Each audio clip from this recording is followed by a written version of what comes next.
be forced to do so. Thanks, Senator Walsh. Yes, Pity. Okay, Deputy by Barrett.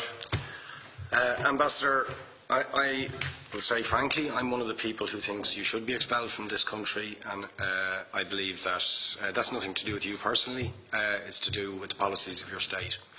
And I think, along with Desmond Tutu, that the time for treating you as a normal state is over, because you're not behaving as a normal state. And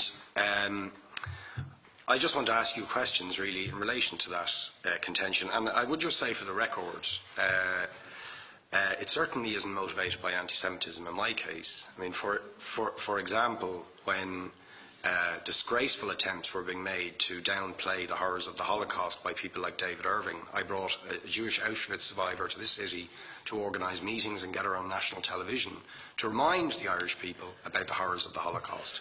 And I would do so again if anybody tried to downplay the horrors of what were done to the Jewish people. But it is precisely because I'm opposed to racism that I oppose what your state is doing and what it stands for.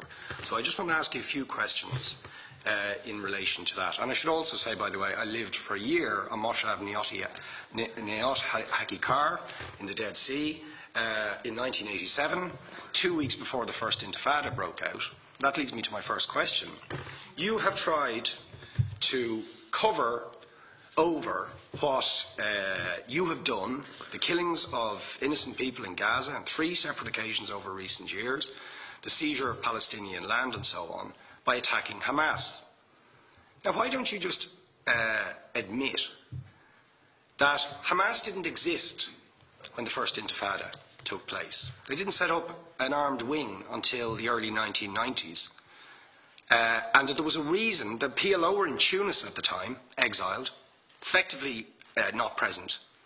But the ordinary Palestinians rose up because you denied them basic rights. I lived there. It was apartheid. It was racism. It was endemic. It was rotten. Absolutely, I was shocked within weeks of living there to see how you treated Palestinian people. And isn't it the fact that the law of return, which is the basic law of the Israeli state, is a racist apartheid law because it confers rights on Jews that it denies to Palestinians?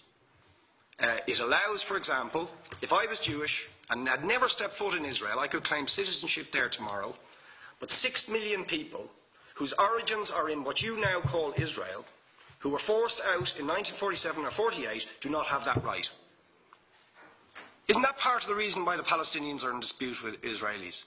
Because you deny them the right to return to their homes and to their land and to their villages, and that they have a legitimate claim, even under international law, to return, but you deny them that right. Why do you deny them that right? And why do you give that right to other people who have no connection whatsoever with the land, whether you call it Israel or whether you call it Palestine? Why do you continue to seize land, if you're serious about Oslo and the two-state solution? Why do you continue to seize land, which under that agreement is land designated to be Palestinian land? 500,000 people, most of which has taken place since Oslo. You allow that to happen. Why do you allow it to happen if you're serious about giving this land to the Palestinians? It's absolutely extraordinary. And it just, you must, are you not just taking us, Ambassador, for idiots? That you can say with a straight face, we're serious about peace, but while we're serious about peace, we're going to seize Palestinian land. And you expect the Palestinians to just sit back and do nothing about that. And the world to accept that that is an acceptable way to behave. And you asked earlier on, could we have some constructive solutions? Now, you know what the Palestinian people have been asking for. Far less even than some people would ask for. Because I believe the whole apartheid system should be dismantled. But what they've asked for is to lift the siege of Gaza. Just to lift the siege of Gaza. Let them have an airport. Let them have ports. Let them not be dictated to by a government for whom they do not vote as to what can go in and out of their territories, whether they will have power, whether they will have clean water, whether they will have medicine. What makes you think you're allowed to have nuclear weapons and the 4th biggest army in the world and visit destruction on the people of Gaza, but they have no right themselves. They have no territorial sovereignty over that land. Could you ask questions, please? How do you justify that? Yeah. All right. How do you justify those double standards? And very lastly, Ambassador,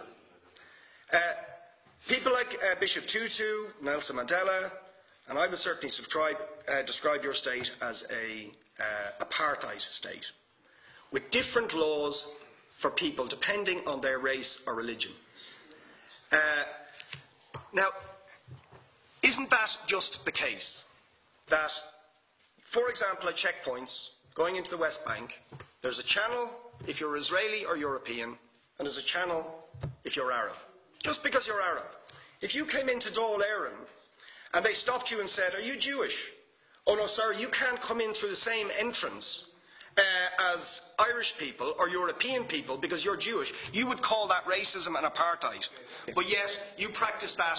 You practice that with your checkpoints and your military barriers and your apartheid wall. How can you justify that?